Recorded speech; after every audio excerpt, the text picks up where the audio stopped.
तो पिछले कुछ समय से इंडियन स्टॉक मार्केट में एक जबरदस्त पार्टी चल रही है और इस पार्टी का नाम है आईपीओ बूम। मतलब ऐसा माहौल है कि हर कोई इस पार्टी में शामिल होना चाहता है। लेकिन सवाल यह है कि क्या ये पार्टी हमेशा के लिए चलेगी? चलिए इसी को थोड़ा डीकोड करते हैं। तो ये पार्टी आखिर कितनी बड़ी है, जरा इस नंबर पे गौर कीजिए। सिर्फ साल 2025 में आईपीओस के जरिए मार्केट से करीब करीब 1.93 ट्रिलियन रुपीस उठाए गए। हाँ, बिल्कुल सही सुना, 1930 अरब रुपए। ये आंकड़ा अपने आप में इस जश्न के स्केल को बता देता है। ठीक है, तो चलिए इस ग्रेट आईपीओ पार्टी के अंदर चलते हैं। देखिए, ये कोई एक दो दिन की बात नहीं है। साल 2024 और 2025 ये दोनों ही साल इनिशियल पब्लिक ऑफरिंग्स यानी कि आईपीओस के लिए रिकॉर्ड तोड़ने वाले साल रहे हैं। और इसका जो पैमाना है वो वाकई में चौंकाने वाला है।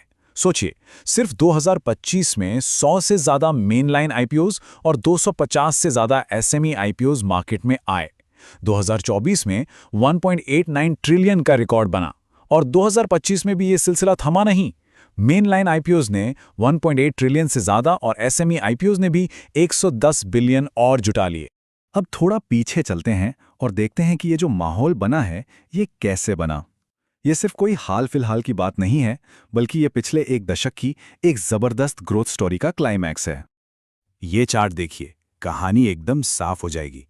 पिछले 10 सालों में मेनलाइन आईपीओ से जुटाई गई रकम में 13 गुना की बढ़ोतरी हुई है। लेकिन जरा एसएमई आईपीओस को देखिए, यहां पर 42 गुना की जबरदस्त छलांग है। जी हां, 42 टाइम्स। ये ग्रोथ वाकई में असाधारण है। सब कुछ बहुत शानदार लग रहा है ना? लेकिन अब कहानी में एक ट्विस्ट आता है और असली सवाल यही है, क्या ये पार्टी अब धीरे धीरे ठंडी पड़ रही है? क्या म्यूजिक थोड़ा धीमा हो रहा है? चलिए अब कुछ ऐसे संकेतों पर नजर डालते हैं जो बता रहे हैं कि वो जो शुरुआती जोश था वो शायद अब कम हो रहा है। मतलब ऊपर ऊपर से तो सब ठीक लग सकता है, लेकिन थोड़ा गहराई में झांकने पर कुछ दरारें साफ नजर आ रही हैं।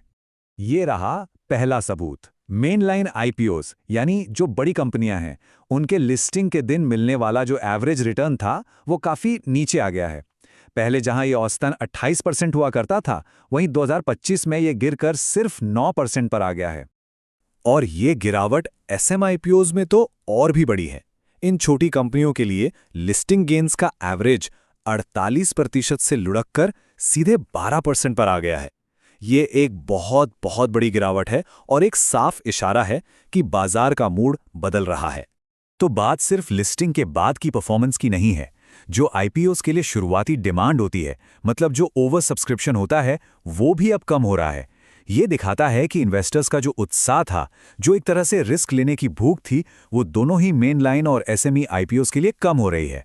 अब आते हैं उस हिस्से पर जो शायद सबसे ज्यादा चिंता की वजह है, और वो है इस पार्टी का सबसे रिस्की कोना, एसएमई आईपीओस का ये जबरदस्त बूम। ये चार्ट देखिए, पूरी कहानी एकदम शीशे की तरह साफ है। 2021 से जहां मेनलाइन आईपीओ से जुटाई गई रकम में करीब 1.5 गुना की बढ़ोतरी हुई, वहीं एसएमई आईपीओ में 14 गुना का जबरदस्त उछाल आया है।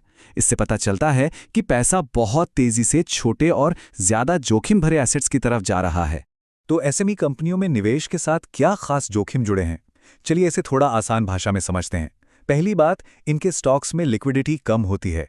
मतलब जब बेचने की जरूरत पड़े तो शायद आसानी से खरीदार न मिले। दूसरी बात, इनके बिजनेस मॉडल अक्सर नए होते हैं और इसीलिए ज्यादा रिस्की होते हैं।